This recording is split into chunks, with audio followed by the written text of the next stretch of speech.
Hey, what's happening, guys? Jason, Juliano with Juliano Photography here in Miami. And today we're going to be talking about the steps of a shoot in regards to time. All right, so time. Time is the unknown factor. That is something that should be closely monitored by you and priced into your shoot cost. I know for me, when I first got a camera and I first started shooting, I didn't think anything about time. I was just so happy to actually get a client. I just jumped in a car and took off, and that was my thing. And I'd get on the phone and call and call and call. I'd get clients. I'd go out and I'd do another one. And I never really paid attention to the amount of time that it took to get ready for the shoot, actually do the shoot, and come back. So today we're going to be going through that. Now, I just finished a few minutes ago charging up my batteries for tomorrow. We had a little hurricane move through, and the skies are blue, and now everybody's in a mad rush to get everything done for the weekend. So for me, I've got 16 to 20 batteries that have to be charged every single day. And I've been doing this for the past 15 years, and it's an annoying task, but there is certainly a price to pay if you don't do it. What's the price? Well, specifically for your drone and things like that, I use an RS2 gimbal. Those things take a while to charge. And if you go on a shoot and you're not prepared and you don't have your batteries, you're going to be in a big trouble. Today, right, I'm out working and the wind's kicking up, and then you got these spotty clouds that move over. Well, you can't just take the drone up and bring it down.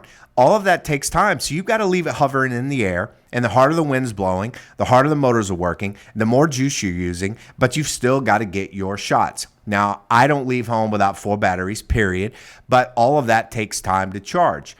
I've got my flash.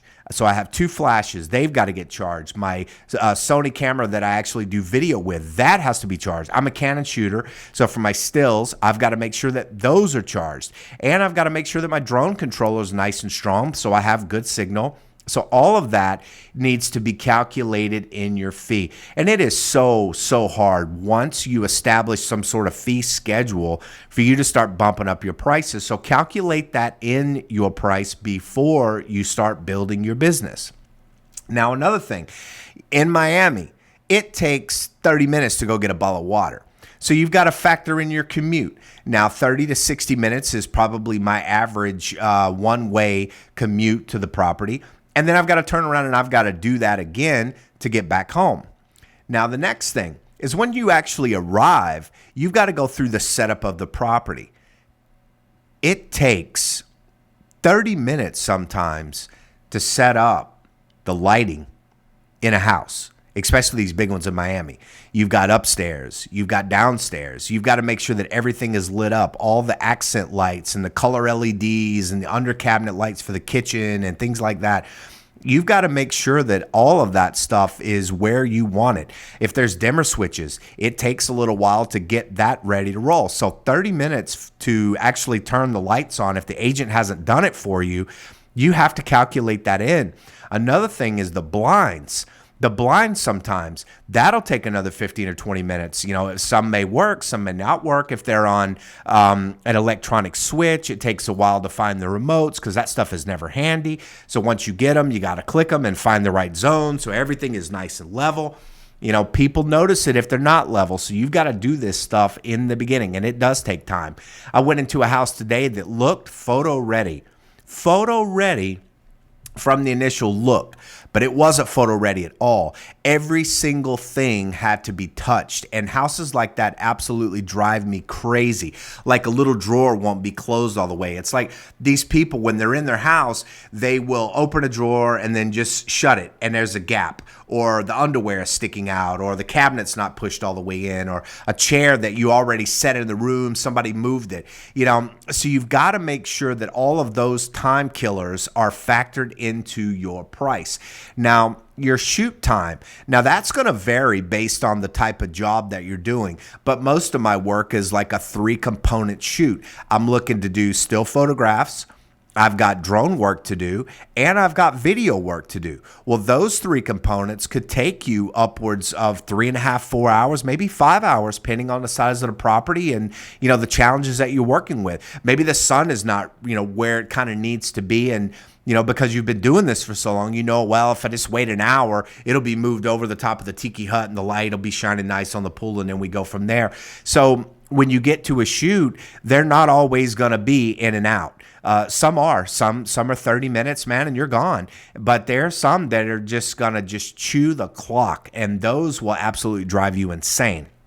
Now, as I mentioned too, now we just finished up our shoot. We are probably going to help the agent, shut all the lights off and close the blinds because it's kind of the right thing to do. And hopefully by putting in that extra effort, they will see that and possibly tip you. A lot of people don't. So build that into your fee, because counting on people to compensate you additionally for the extra stuff you do is often a losing game. So you might as well just add it into the price and call it a day. And if they tip you, well, that's great. We have a lot of clients that tip on a regular basis, and I don't sweat them too much. And I always do little extra things for them because I know that they're going to take care of me, and I certainly appreciate it. Once we get home, we've got something else to do. And this is something that no one notices, no one cares about, but it chews time also. And that's your data transfer.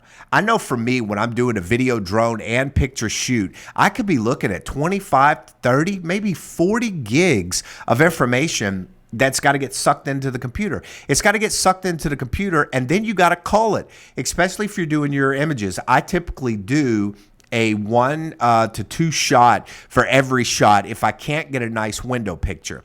So I got my light shot and my dark shot, but I'll have like 3 different exposures to make sure that I've got the right one where the highlights are not blown out, but yet it's not too dark. So it's going to look realistic when you go to mask it in the computer. You've got to sort all your video clips.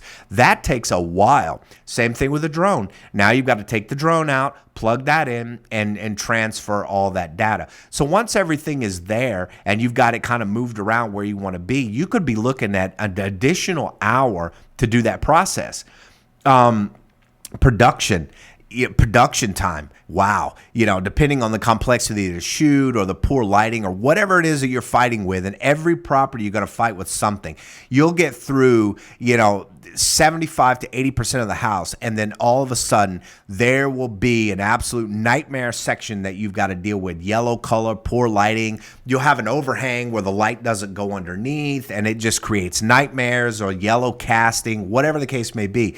So start looking and timing yourself. How fast can I get my images done properly? Because you got to have a standard for yourself. You got to do things the right way.